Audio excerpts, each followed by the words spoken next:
Hi, I'm Scott Flowers with Cloud Ninjas. Today we're going to start a new series on the HPE ProLiant DL380 Gen10 server. In this video we're going to specifically focus on processors, but in the video series as a whole we're going to cover processors, RAM, hard drives, solid state drives. We're going to show you how to install VMware, how to install Microsoft Server operating system. We're going to show you NIC, RAID, power supplies, how to put it in a rack, plus a bunch more. So click that like, smash that subscribe. Let's get going.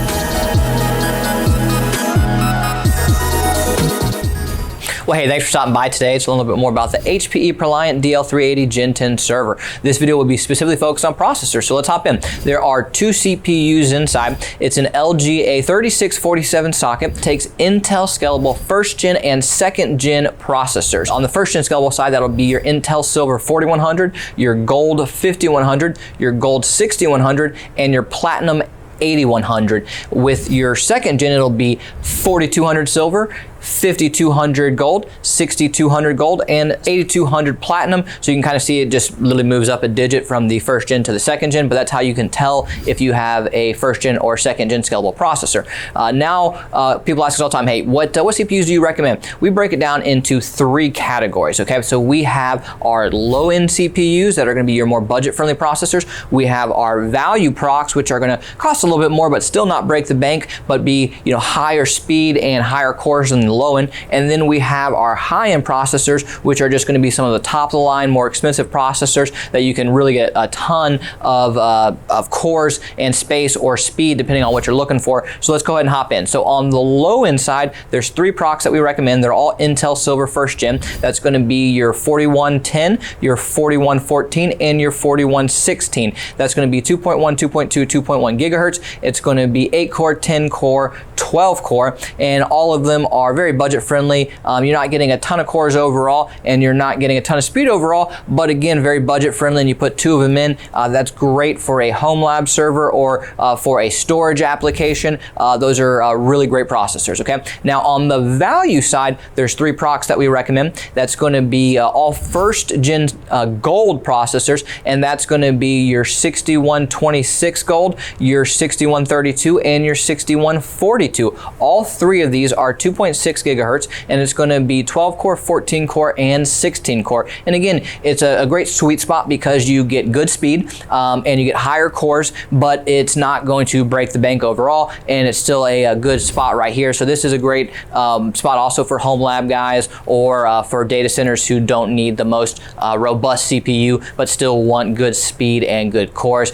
We build with these 3 processors all the time on a weekly basis because they are again favorites of ours as a whole, and we recommend them to customers all the time. All right, so there's 3 procs that we recommend on the high-end side. That's going to be Intel Gold 6242R, 6248R, and Intel Platinum 8256. Now, all 3 of these are great high-end procs that are going to be on the 2nd gen scalable side. You're going to get 20 core, 24 core, and 4 core. You might wonder, why did I pick the 4 core? Well, because you get 3.8 gigahertz. So if you are worried about having too many cores and having to pay Microsoft licensing, this is a great option that has low cores and a very fast speed. So that's a good option for that type of scenario. Whereas the other 2 are going to be 3.1 and 3.0 gigahertz, which are going to be just much faster and higher cores overall, which are just great high-end procs as a whole. So, all right, now that we know a little bit more about the CPUs we recommend, all the different speeds, the types of compatibilities, let's show you how to physically install them. But I'm going to grab my ESD gear before we do that. All right, so I had my ESD gear on. We are safe to do our install and do our upgrade. So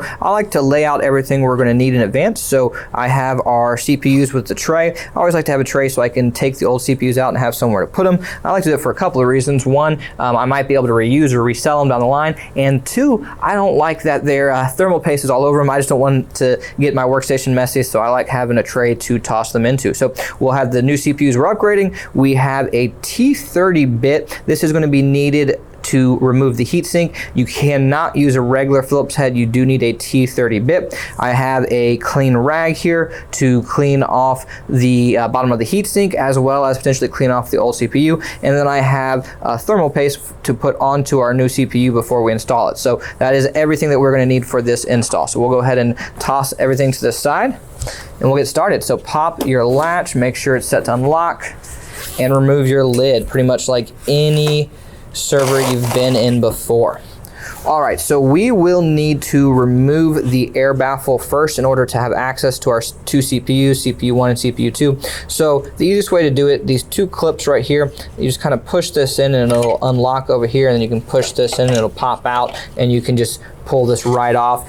Very easy overall. So in order to do this, it's very similar. If you watched our 360 Gen 10 series, the heat sinks are very similar in the sense of you have 4 screws that we are going to need to loosen with our T30 bit. Then you have the 2 points right here where the heat sink fits over, and then there's the black clip on the bottom that connects the heat sink and the CPU to make it install. So when we remove the heat sink, the CPU will actually come with it. So I like to start with the 2 screws in the middle, get them nice and loose, and then work my way to the screws on the outside.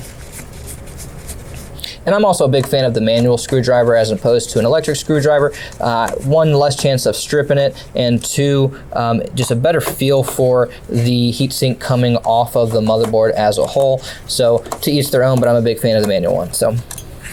All right, so now that everything is loosened, we're just gonna lift this straight up, and then I'm gonna flip it over just in case. I don't see any thermal paste on the side, but just in case if there's a mess at all, I always like to flip it over, because as soon as we lift this up, our CPU pins are exposed, and this is where we have to be really careful around the pins. So just lift it straight up and then flip it over, and so you'll see all the different little gold circles here are, and they're not really a circle, but you understand what I'm talking about, are for all the pins. So there's 3,647 pins in there, and they have to touch all these points. So it's very important that everything lines up nice and proper. So what we're gonna need to do is to remove this black clip from the heatsink. So the easiest way to do that is there's gonna be these points right here that you're gonna push in, and you'll see this comes off and loosens up, and then right here this clip will push out, and so you have this whole side off over here. So then you need to come back over here and kind of the same deal. We're gonna push this in and it'll loosen that up, and then you can lift these clips up over here, and then it is completely off. And you do need to be careful because here's where all the thermal paste is, and luckily there's not too much on here, but if there is and it is older, you can see it can kind of be flaky. You don't want it to fall into your CPU pins that are exposed. So I am going to set this down over here and set our heat sink down. So in order to remove the CPU from the clip, this is a flexible plastic, and there's essentially 2 points right here that clip it in.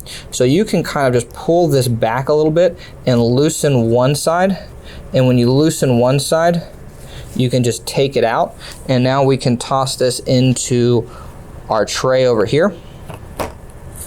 Now, I definitely always recommend to clean the clip as well, because there will be thermal paste on here. So just a little quick wipe down will help.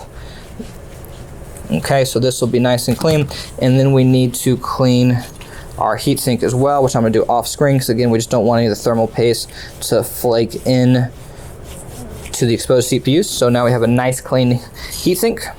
So now what we're going to do is we're going to take our new processor and we're going to install it into the black clip. So people ask, well, how do I know which way, how do I do this? Well, the easiest way to do this is to pay attention right here. It's very kind of hard to see, but this gold triangle will line up with this carved out triangle right here, okay? So we're gonna come over here, we're gonna set this down where the 2 triangles match up, slide this in under the black clip right there, and then over here, because it's a flexible plastic, you're gonna have to be gentle, but pull this back to clip this over, and now you have it in, so you could flip it over and it's fully in there, okay? Now we're gonna install this onto the heatsink, but before we do, we need to put our messy thermal paste on. So you really don't have to put a ton of thermal paste on. We use the big tubes just because we do so much of it, but essentially you just need a nice little dab in the middle, and that'll be plenty. And I like to just kind of rub the extra off so that I can clean it on the rag over here. And that's really all you need, and honestly that might even be a little bit much, but it'll be fine. And then we're gonna line this up. Some people like to take the little plastic spreader and rub it around, which is great as well. We like to do the I call it the peanut butter and jelly smush method. As soon as the heatsink goes on it, there's no space and it'll push it all across here. So now we got to figure out, how do we line this up proper? Well, it kind of goes back to the triangle. Right here, carved out very, very small on the bottom of this heatsink, is the triangle. All right, so we're going to line the triangle up with the triangle right here. It might be hard to see on camera, but there's a little carved out triangle on the heatsink. So take this hole right here, this will go in. Take this hole, will go right here, and then the clip will go on the outside. So I actually like to start with the triangle side first, clip this over here, and then push this in. So that's how I like to start it. So we got that side full in, and then we'll push this side in over here, and then just make sure this last clip goes on over here. So now all four are fully on, and if I were to flip this over again, everything is completely hooked up and everything is safe to go. So now we're going to line this back up over here. So essentially there's going to be your two big holes that we're going to line up with our pegs, and one of them is bigger than the other, and that kind of helps you to know which way to line this up.